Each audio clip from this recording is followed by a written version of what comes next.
Okay, hello and welcome to APCT. So, this is a brief overview of the definition of communication and the 7 main points of communication. So, Learning Unit 1, Theme 1. So, the first thing we're going to look at is the definition of communication.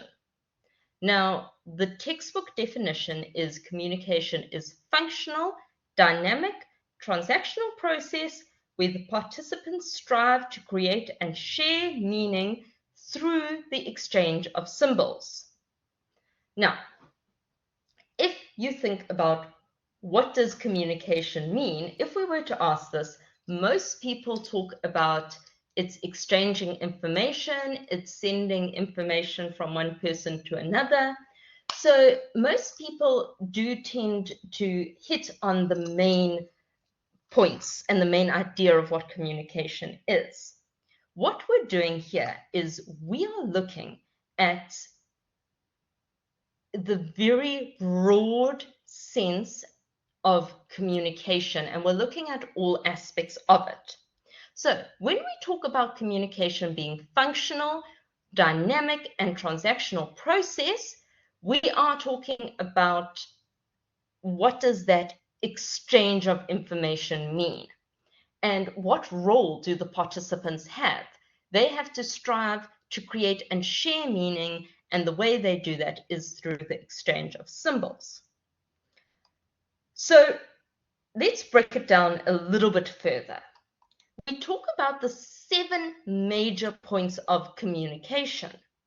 So the 7 major points are essentially the points that make up our definition of communication. So the first point is that communication is functional. The second point is that communication is dynamic. It's transactional, involves participants, creation and sharing of meaning, exchange of symbols, and is a process. So those 7 points make up your definition. Now, let's look at what does that actually mean, because it's all very well to say, okay, communication is functional and dynamic, but what does that mean in the real world? So in the real world, your 7 points, let's break it up a little bit further. What does it mean to be functional? It has a use. So your communication is useful. Think of your aircon, okay? It's the middle of summer, so we're all thinking about our aircons. If you have an aircon that is functional, it means it works. So in order for communication to have happened, the communication had to have worked. There couldn't have been a breakdown along the way and the message just never got through. That is not communication. So in order for communication to have happened, it needs to have been functional. Then we talk about communication being dynamic. So what that means is that communication needs to change. Now, it would be wonderful if every time we communicated, we just had to take the idea that we wanted, say it or email it, it is received and understood perfectly. But that's not the real world. In the real world, we need to constantly change and adapt how we are communicating. So, for example, someone might say, I don't understand, and you need to adapt or change the words you use. They might say, okay, I've read this email, but it doesn't make sense. Can you please phone me? So you have to change the way in which you communicate. Someone might say, I can't hear you. You have to change the volume. Someone might say, okay, you're coming across very aggressively, and that's not what you intended. So you have to change the tone. So communication is constantly changing and adapting in order to make sure the right message is getting through. Then we get to the idea of it being transactional. And this is closely tied to the fact that it is a process. So transactional means communication is not just one way.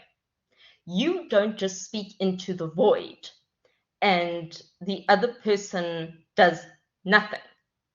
There has to be a transaction. So you have to send the message, the other person has to receive it, and they then need to reply in some way, provide some sort of feedback. So you tell them your idea, and then they tell you what they think of your idea. Or you tell them, this is the information, and they say, okay, got it.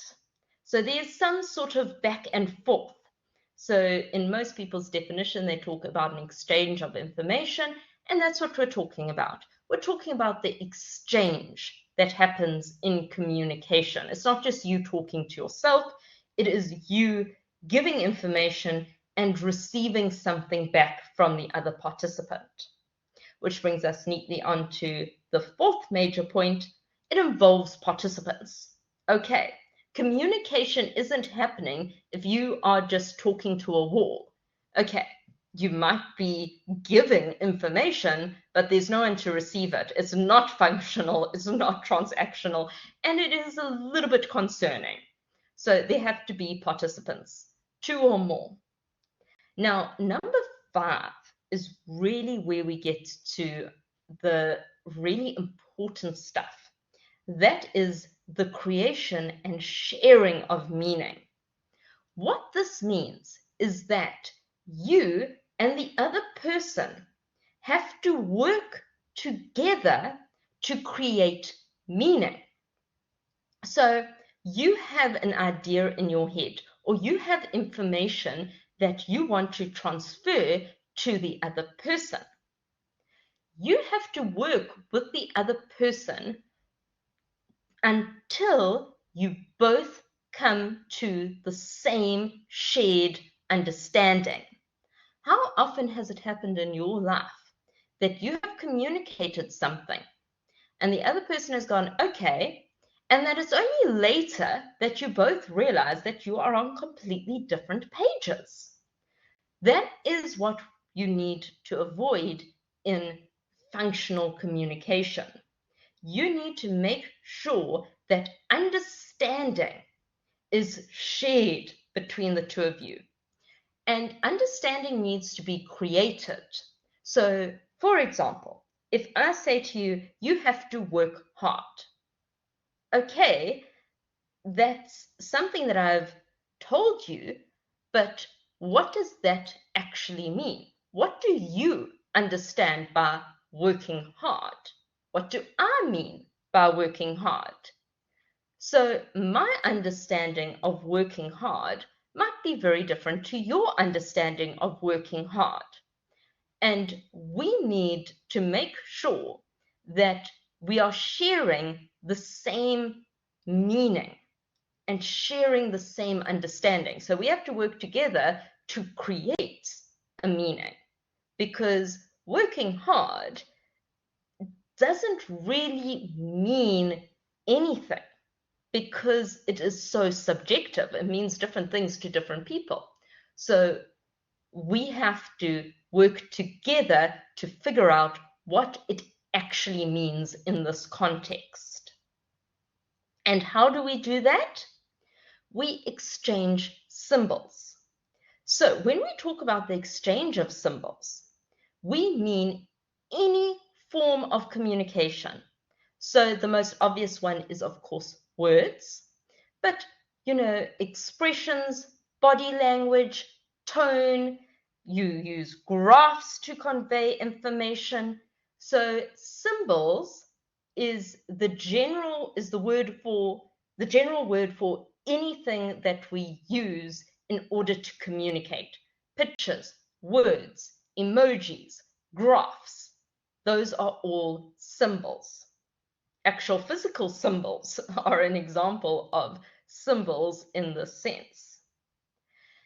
And finally, we get to number 7, It's a process.